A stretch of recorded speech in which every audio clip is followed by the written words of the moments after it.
The Iranians have launched around 150 ballistic missiles into this country today, some of them slamming into military establishments, into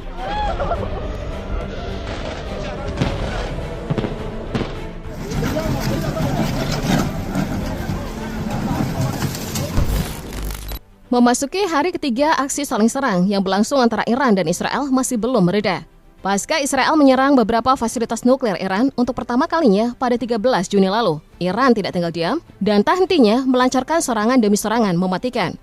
Dimulai dari ratusan drone hingga yang terbaru puluhan rudal yang ditujukan ke wilayah-wilayah penting Israel, termasuk Tel Aviv yang kini tengah porak-poranda. Militer Israel melaporkan banyaknya kerusakan dan jumlah korban yang terus bertambah. Kepanikan menjalar ke setiap sudut kota, menandakan api konflik yang semakin meluas.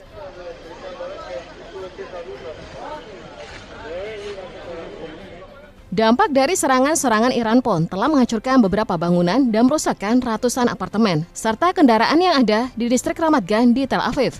Selain itu, puluhan rudal dan ratusan pesawat nirawak disebutkan telah mengenai serangan dengan tepat ke lokasi yang strategis, termasuk kompleks militer Kiryat di Tel Aviv.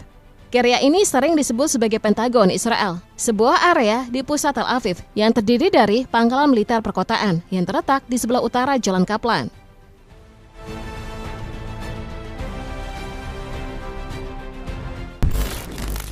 Sementara itu, di tengah-tengah gempuran rudal Iran, rumor kaburnya Netanyahu mulai tersebar. Mengutip kantor berita Anadolu Agency, pesawat kepresidenan Israel yang dikenal dengan nama Wing of Zion yang sebelumnya digunakan untuk mengangkut duta besar Israel untuk Yunani, rupanya telah tercatat dalam Flight Information Region untuk Athena, atau wilayah udara yang dikendalikan oleh otoritas lalu lintas udara Yunani. Hal ini menunjukkan jika terdapat kondisi darurat, persis seperti yang saat ini tengah terjadi, memungkinkan terwujudnya perjanjian kerjasama militer Yunani dengan relokasi dan penempatan pesawat dari kedua negara di bandara militer masing-masing selama waktu diperlukan.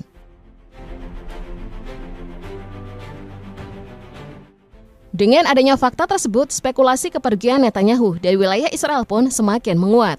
Sebab untuk saat ini Athena di Yunani dinilai sebagai tempat aman dan netral yang memungkinkan diadakannya pertemuan darurat secara langsung antara pejabat tinggi dari pihak Israel dan Amerika Serikat. Walaupun hingga detik ini Presiden Trump tampaknya tidak ingin ikut campur atas konflik yang sedang berlangsung antara Israel dengan Iran.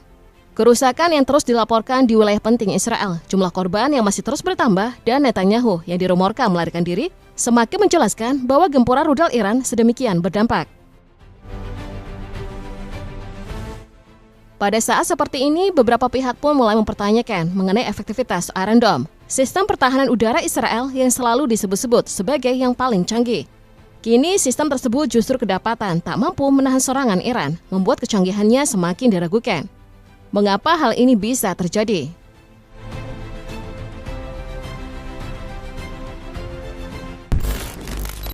Selama ini Iron Dome menjadi sistem pertahanan yang selalu dibangga-banggakan oleh Israel. Pihak militer Israel mengklaim bahwa salah satu kemampuan dari Iron Dome adalah kemampuan beroperasi dalam segala kondisi dan cuaca, mampu mendeteksi serangan dengan cepat, dan pelacakan target yang tepat, serta efektivitas tinggi dalam mencegat ancaman di udara. Sayangnya klaim tersebut tampaknya mulai terasa berlebihan. Kegagalan Iron Dome dalam mencegah sejumlah serangan dari rudal Iran menjadi bukti nyata bahwa sistem pertahanan tersebut tidaklah secanggih yang dikatakan oleh militer Israel. Mengapa Iron Dome bisa sampai mengalami kegagalan? Hingga membuat Israel semakin panik, karena satu-satunya sistem pertahanan udara yang mereka yakini akan mampu melindungi seluruh Israel, rupanya kalah telak oleh gempuran rudal Iran.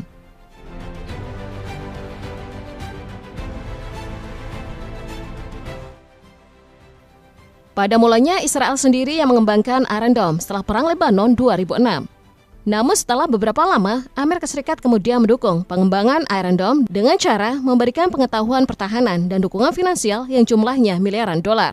Menurut klaim dari firma pertahanan Israel yang ikut merancang sistem ini, Iron Dome memiliki tingkat intersepsi sekitar 90%. Iron Dome merupakan sistem pertahanan Israel yang dirancang untuk mencegat roket jarak pendek pada jarak hingga 70 km. Setiap baterai yang terdapat Iron Dome terdiri dari 3 bagian utama, yaitu sistem deteksi radar, komputer untuk menghitung lintasan roket yang datang, serta peluncur yang menembakkan pencegat jika roket yang datang terdeteksi akan memasuki wilayah strategis.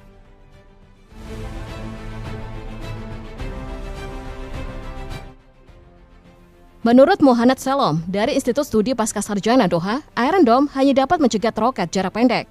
Lebih detailnya, Iron Dome tidak dirancang untuk menangkal serangan beragam yang dilancarkan oleh Iran, karena kegunaan Iron Dome ditujukan untuk roket dan rudal jarak pendek. Sedangkan menurut penglihatannya, serangan Iran menggunakan rudal jelajah, rudal balistik, dan rudal hipersonik.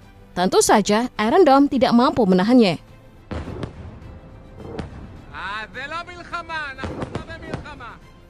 Di sisi lain, Muhammad Salom juga memaparkan bahwa selain Iron Dome, Israel pun memiliki jenis pertahanan udara lainnya, seperti Arrow 1 dan Arrow 3, yang dapat meluncur hingga 100 km ke langit.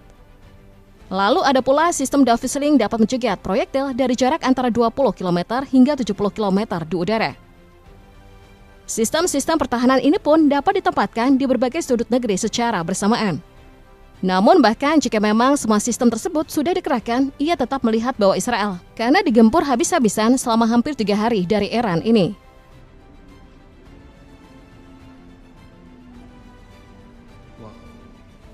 Selain itu, pihak militer Iran menyampaikan bahwa salah satu rudal yang digunakan dalam serangan terhadap Israel adalah jenis rudal hipersonik. Pernyataan ini pun sejalan dengan kerusakan yang terlihat di beberapa titik di wilayah Israel. Rudal hipersonik milik Iran diyakini memiliki kecepatan yang tinggi dan kemampuan manuver yang tidak dapat diremehkan, sehingga sistem Iron Dome pun dapat dilampauinya. Baru-baru ini, kantor berita Iran Fars juga mengklaim bahwa Israel terkena rudal balistik berpemandu Haj Qasim yang telah diluncurkan Iran secara resmi pada bulan Mei lalu. Dan dikatakan rudal ini telah dilengkapi dengan hulu ledak yang dapat bermanuver.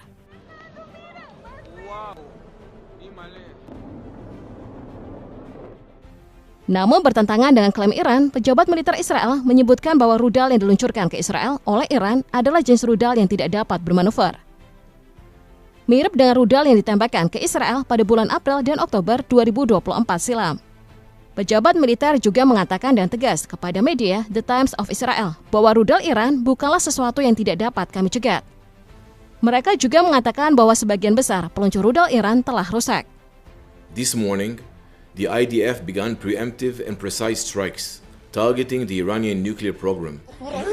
Klaim pejabat Israel ini tampaknya juga menjadi suatu perdebatan, mengingat banyaknya rudal yang mampu menerobos sistem pertahanan Iron Dome dan menyebabkan banyak kerusakan di berbagai lokasi penting di wilayah Israel.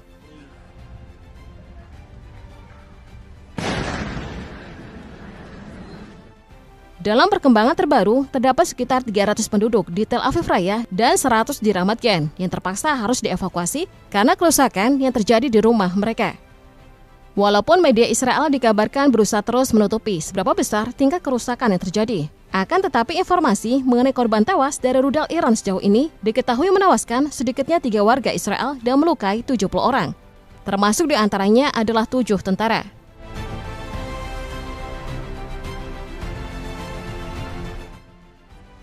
Di sisi lain, media pemerintah Iran pun telah mengklaim pertahanan udara mereka telah berhasil menembak jatuh 3 jet tempur F-35 milik Israel. Walaupun fakta untuk hal ini masih belum dapat dikonfirmasi secara independen. Satu yang pasti, akibat dari serangan-serangan Iran juga telah menyebabkan penutupan bandara Ben Gurion di Tel Aviv. Penutupan tersebut juga terus berlanjut seiring dengan ketidakpastian keamanan yang masih bergulir hingga detik ini.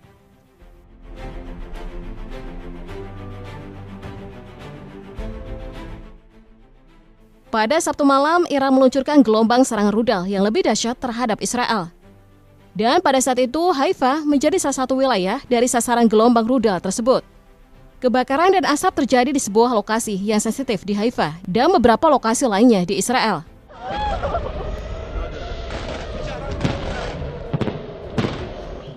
Selain itu, dalam sebuah laporan disebutkan bahwa rudal juga telah menghantam kota Tamrah, Arab Utara.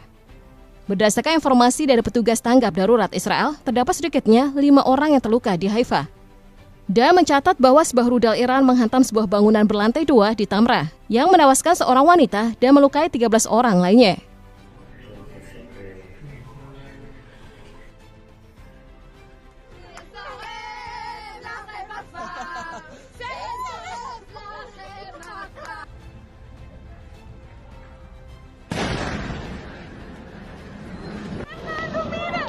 Wow, imale.